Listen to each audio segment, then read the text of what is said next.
Oi, galerinha! Então, hoje nós teremos a nossa segunda aula e o que teremos? Continuação dos verbos, o tão sonhado verbos. Mas antes, roda aí a vinheta.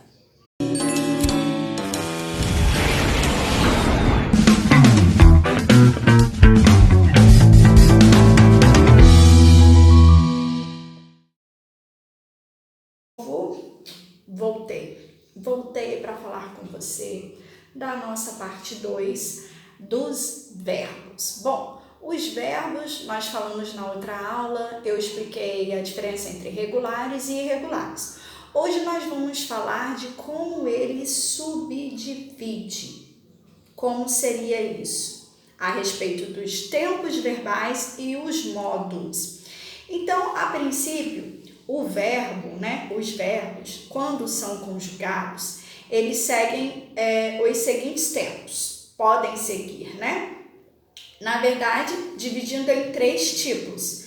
Nós temos aí presente, o passado e o futuro. Só que dentro desses 3, nós temos ainda umas subdivisões, umas classificações, porque temos tempos diferentes a respeito do passado, por exemplo, que nós chamamos de pretérito, E temos tempos diferentes a respeito do futuro, tá? Presente nós temos somente um, que é o que está acontecendo no momento em que se fala, Na fala, na mensagem dada. Então, presente, não temos divisões, presente. O pretérito, nós dividimos em 3 tipos de pretérito. Então, nós temos aí o pretérito perfeito, O pretérito imperfeito e o pretérito mais que perfeito. Então, temos 3 aí, eu vou colocar aqui, no cantinho do lado, esses 3 pretéritos, 3 tipos de tempos, tá? E cada um com a sua particularidade. Tá bom? Que nós vamos ver agora. Como que funciona, então, o pretérito perfeito? O nome já diz, ele é perfeito. Aconteceu no passado, tá? E foi encerrado. Então, o pretérito perfeito, não há mais nada do que eu possa falar, do que eu possa dizer, ele se encerrou, ele acabou. Um exemplo que eu vou colocar aqui agora, do pretérito perfeito. Por exemplo, Mumuzinho cantou para os seus vizinhos. Cantou, olha o verbo aí, cantou. Então, é um passado que se encerrou. Beleza, esse é o perfeito. E o imperfeito? Bom, se ele é imperfeito, ele pode ser diferente do perfeito. Sim. Em que sentido, então, o imperfeito? Ele começou a situação no passado, tá? E causa uma imperfeição porque dá uma ideia de que ainda não acabou, ou seja, pode ter uma continuidade aí. Então, é um passado que dá margem para uma eventual continuidade. Então, é um pretérito imperfeito por isso. Ele expressa o passado, só que dá margem para alguma coisa que pode ser que se estenda aí. Um exemplo do pretérito imperfeito, eu vou colocar aqui. Bom, eles cantavam em suas sacadas. Eles cantavam.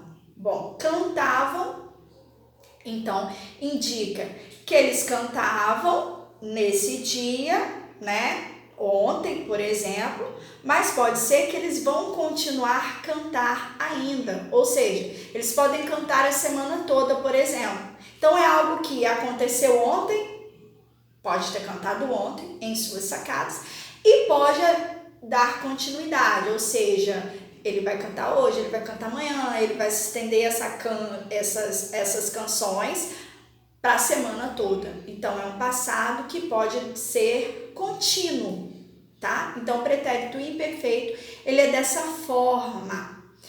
E o futuro? O futuro, nós temos 2 tipos, mas antes de falar do futuro, antes que eu me esqueça, temos o pretérito mais que perfeito, Não falei dele. Então, ele se torna melhor ainda que o perfeito. Em que sentido? Ele também é algo que já ocorreu, ele é passado, só que ele vem de um outro tipo de passado. Então, um momento que já aconteceu aquilo em cima de um outro passado também. Vou colocar um outro exemplo aqui. Por exemplo, tu cantaras alto demais, a criança acordou. Ou tu cantaras alto demais, acordou a criança.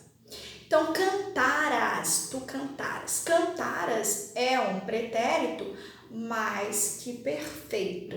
Então, entendam que ele acordou a criança, que também está no passado, tá? No pretérito perfeito, aí vem um outro passado também. Por isso ele é chamado de pretérito mais que perfeito. Bom, voltando um pouquinho a falar do presente, vou colocar um exemplo aqui do presente. Olha só, diante dessa pandemia, as pessoas cantam em suas varandas. As pessoas cantam.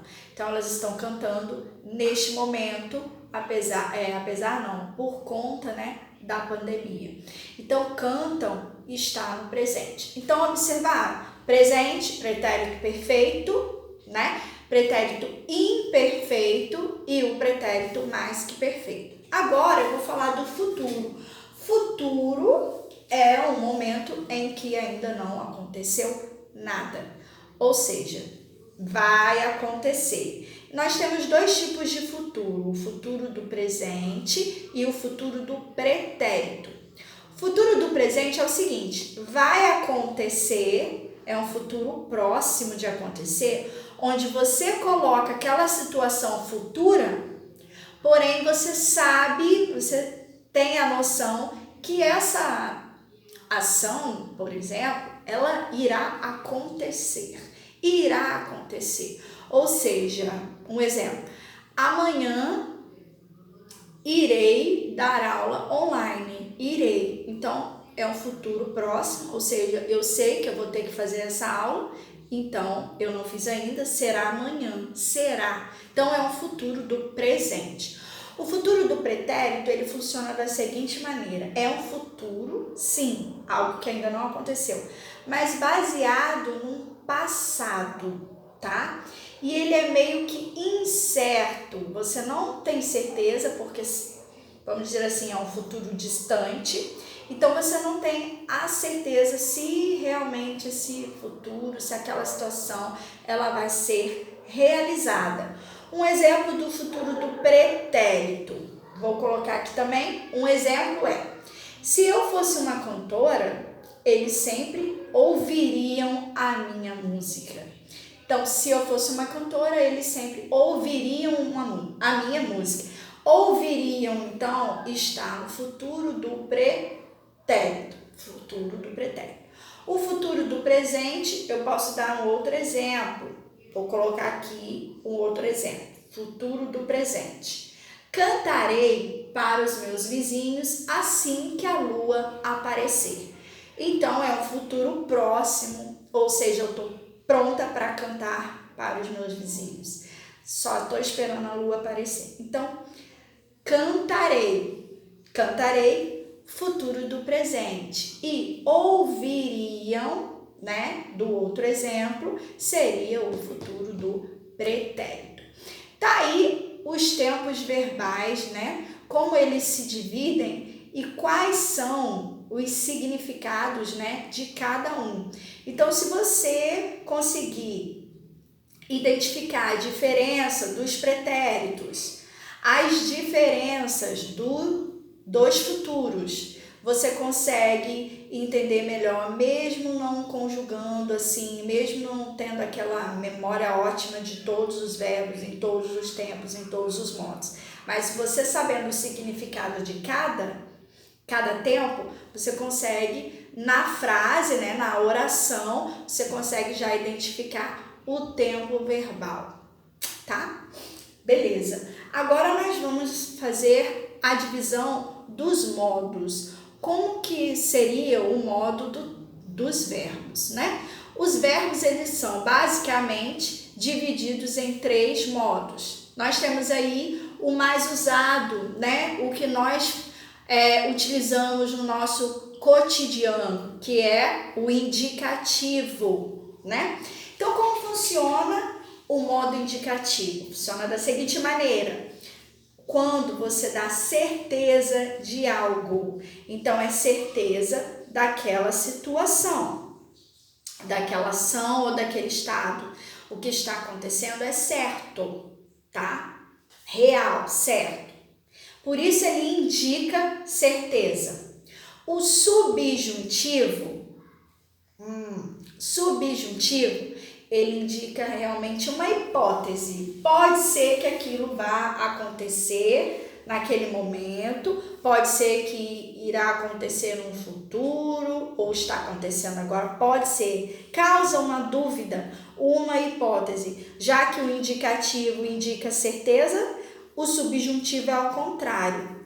Causa hipóteses e gera então uma dúvida, se aquilo realmente vai acontecer, se aquela ação será realizada ou está sendo realizada no momento, tá?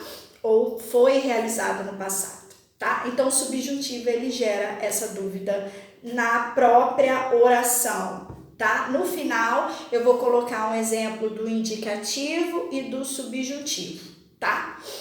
E o imperativo, como funciona? O imperativo, gente, é muito utilizado em propagandas, anúncios publicitários. Eles utilizam muitos verbos no modo imperativo, justamente para persuadir, para te convencer, para chamar você, leitor, tá? Para chamar o público-alvo dele a aceitar aquilo, a comprar aquele determinado produto, né? A entender melhor ou a aceitar a opinião daquela situação.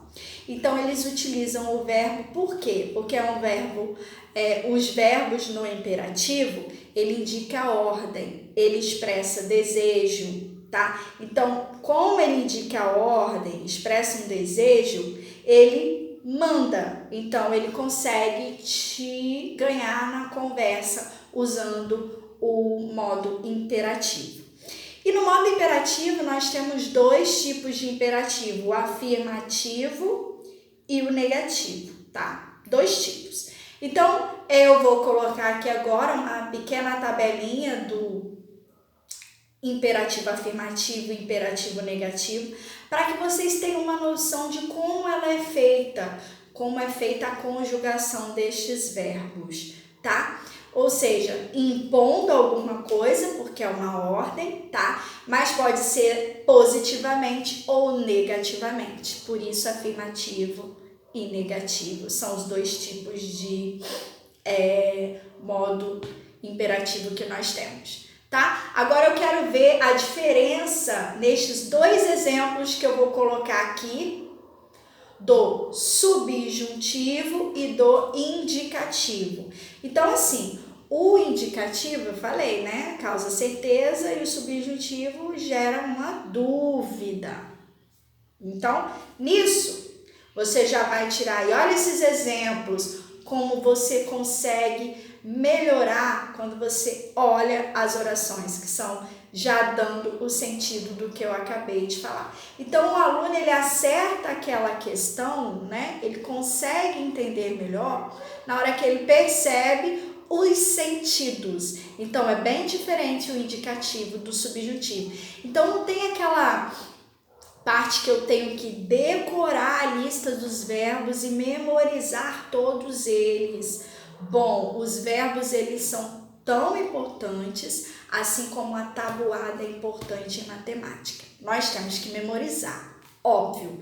Mas se você entender o sentido de cada módulo, como eu falei, e o sentido de cada tempo verbal, já agiliza bastante a sua vida. Depois é só você praticar. Praticando é fazendo o quê? Exercícios e praticando na nossa fala, na nossa comunicação, no nosso dia a dia.